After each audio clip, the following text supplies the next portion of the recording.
It's always something really special when you find that game that you still remember playing, whether it's the story or the gameplay or something else that it's got going on. There are some games that just really stick with you. So today I'm going to be sharing some of those games that altered my brain chemistry.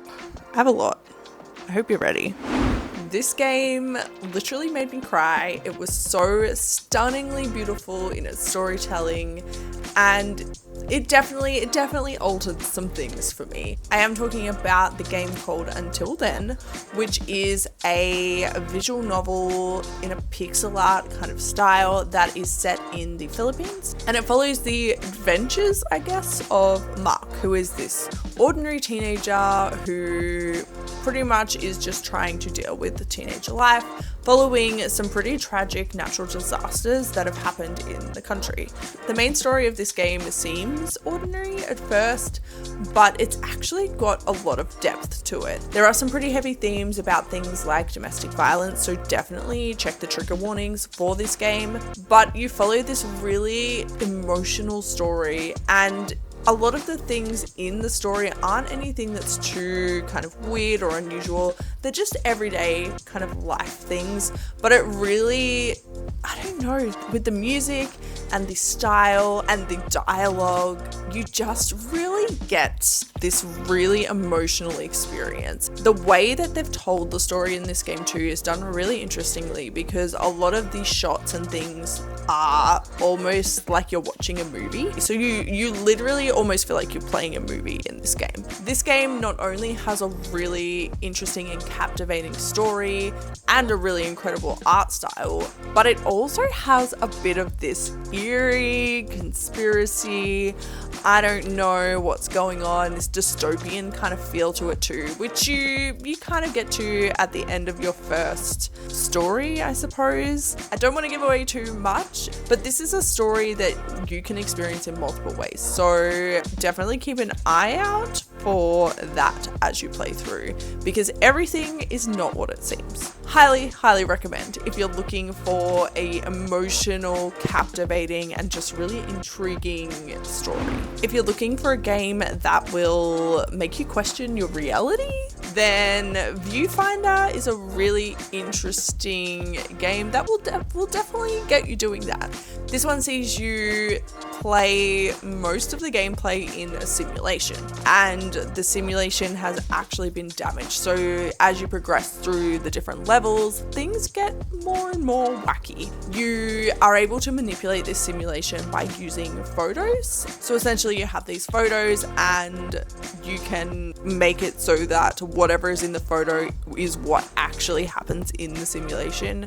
So for example, if you're holding a photo of a building and you tip it on your side and then you press the magic button, it will materialize this building on its side, and you need to get really creative with how you navigate the levels in this one, because you do need to use those photos to be able to make your way through each level, and it can get really hard. This is a game that literally will bend your mind in the best possible way, and definitely altered mine. If you want a game that will kind of give you the heebie-jeebies, then The Past Within is a great choice. You do play this one co-op, so you do need a friend to play it with, or not a friend. It's up to you. And you essentially play as one of two characters, and you either play as a person manipulating a 3D cube, or you play as a person interacting with a 2D environment. So you do need to communicate and work together. There is a lot of puzzle solving in this one, but the part that really got me was the storyline. So there is a lot of mystery and intrigue, and I don't want to give too much away, but you essentially follow this character who is journeying through all these different kind of environments to figure out how to unlock this cube, and things get really weird and they get really interesting, and it really messes with your mind in kind of a good way.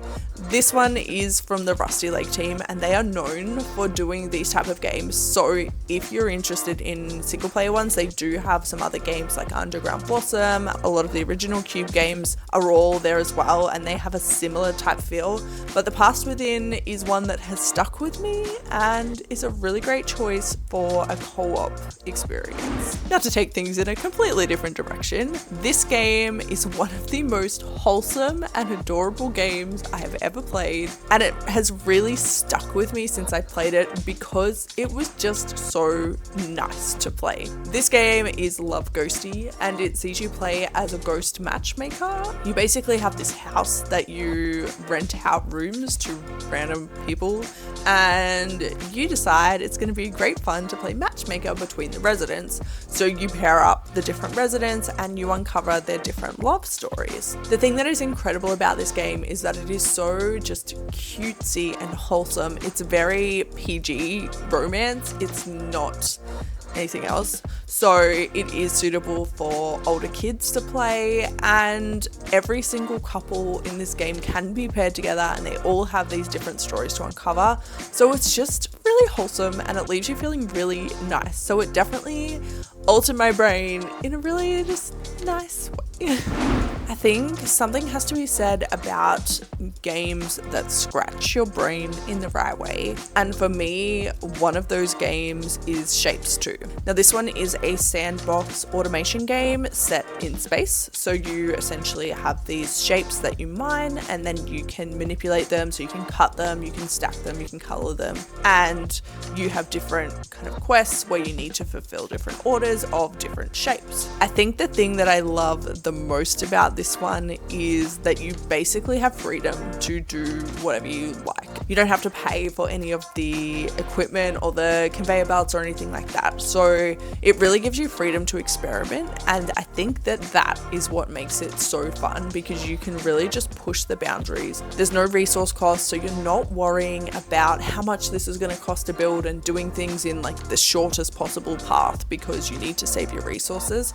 So you can really dig deep into efficiency and making the coolest looking automation lines that you can. It's a very simple concept of just getting a shape from point A to point B and manipulating it however you need. But as you progress, they do get quite complicated and you will find yourself making the weirdest shapes possible. But it's a lot of fun if you're someone who likes having their brain scratched in that way. I don't know about you, but there's something about a survival crafter game that just messes with my brain. Every single time I go into a new one, it is this whole journey of freaking out, getting used to whatever it is that was freaking me out, and then having something new come in that freaks me out, and it's the whole cycle of progression.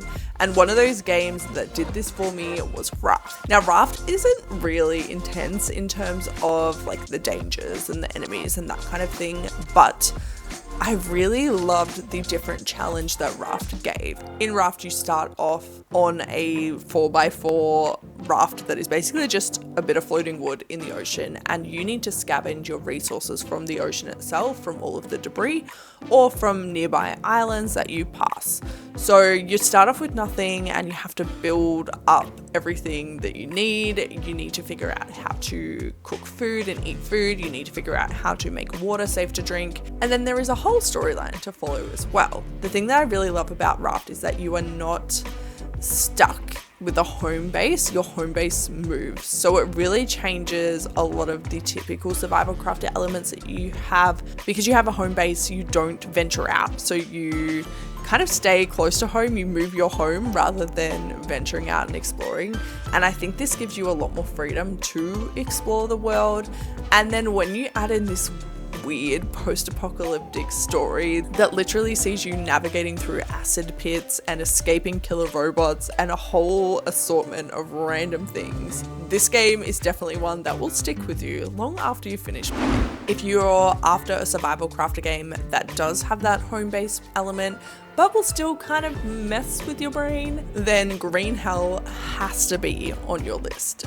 This game will absolutely destroy your brain cells because it is so intense and so incredible. In this game, you basically wake up in the middle of the Amazon jungle and you don't remember what happened, you barely remember who you are, and you have no idea where you are or how to survive. So this game combines really hardcore survival elements. So you will have food, but it's not just food, you have different macros that you need to hit. So you have things like protein and carbs and fats and hydration, and you need to make sure you have adequate amounts of each of those different macros, or otherwise you'll start seeing different effects on your body. You also have a range of different ways that you can get hurt, basically. So there's a bunch of different creatures that will injure you if you are not prepared for them. But those injuries don't just like go away, or you can't just use a random bandage. You actually have to go and find certain plants or like mushrooms or different things to be able to cure you. You can also have like random ailments like parasites if you drink untreated water. You can get leeches from going in the water or around water. There's a whole bunch of different things that can ail you, so it's quite realistic in that sense. Now, not only does it have that really hardcore gameplay side, but this one has a really interesting and just like weird storyline. Essentially, you're trying to find your wife and where she is, because the last thing you remember is coming to the jungle with her. And for some reason you end up taking this drink that makes you hallucinate, and you have all these weird flashbacks that you have to actually play through, and it's just really interesting, really eerie, and will definitely mess with your mind, that's for sure. If you want a puzzle game that doesn't feature typical puzzle mechanics and will probably challenge you while you get used to it, then Paper Trail is absolutely one that I would highly recommend checking out. This game messes with your mind because you have to literally fold the actual level. So each of the levels is set on a piece of paper that you are trying to navigate through, and the pathways don't always exist. So you actually have to fold the world or fold the pages of the level to be able to create different pathways through. So each level page, I suppose, is double-sided and has different things that you can put in place. There's also different like hidden things that you can find if you connect the pathways in the right way. And it's a really interesting spin on puzzle mechanics. It's also got a really lovely story where you play as a young girl making her way to university and navigating through the world to be able to get there, and remembering like her brother and all of these lovely things. So it's a really wholesome story with some really challenging puzzle mechanics that is perfect for someone looking for a different style of puzzle game that will challenge you. If you're looking for a 3D platformer that will mess with you a bit, then SCHiM is absolutely one that you need to check out. This one doesn't even look like a platformer at all, but at its core, that's what the mechanics kind of are. So you play as someone's shadow who has been detached by accident, and you are pretty much just trying to get back to your human, but you can only do that by jumping through other shadows. So you have to navigate each level by jumping into the different shadows, and as you progress, things get even harder. The shadows start to move. There's different night levels that feature light as well, and creating different shadows, and it's basically just a game that really challenges what a platformer actually is. There is a lot of puzzle solving in there too, to be able to work out how to navigate through the level, as well as this kind of wholesome story where you're just trying to find your human again. There's no dialogue or anything in this game, so it's a really interesting way of telling a story, and it's got a really unique art style as well that is just really interesting to look at. This is definitely one I would recommend if you love those kind of platforming elements but want to experience them in a mind-bending way. And last but certainly not least, this game I played over a year ago and the story has still stuck with me. The game I'm talking about is a Highland Song, and it's essentially an exploration game, but kind of done in a unique way. So you play as Moira, who is a 15-year-old lass who lives in the Scottish Highlands, and you get a letter from your uncle who says, "Meet me at the sea at Beltane, I want to show you something."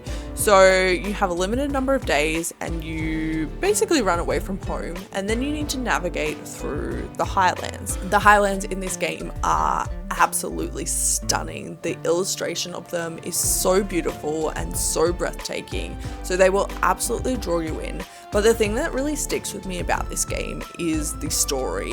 You have these really interesting narrated sequences where you get a kind of view into the lore of the Highlands, a view into Moira's story, and it just is really captivating. A lot of the gameplay revolves around navigating through the Highlands, which is a 2D environment with layers. So you do need to look for secret paths and find hidden maps and things like that to be able to successfully make it through. Somehow, as a 15-year-old girl, you know how to rock climb really well. And you need to do that to be able to actually navigate through a lot of these passes, and you'll often be climbing literally to the top of mountains, and you will get the best views from up there too. There is a survival side to this game, which is pretty much focused on your hunger and your cold levels. So the colder it is, if you don't have shelter, you will have lower stamina, that kind of thing, but it doesn't impact the gameplay too much. It really is the story and the atmosphere that will leave you speechless in this game, and it's one that I highly recommend. That is a wrap on some of the games that have literally messed with my mind in the best possible way, and are games that I still think about all the time. I'd love to know what some of the games you've played that have changed your brain chemistry in whatever way, so make sure to drop us a comment below with any that fit the bill. If you're looking for more indie game recommendations, click here. And until next time, stay caffeinated.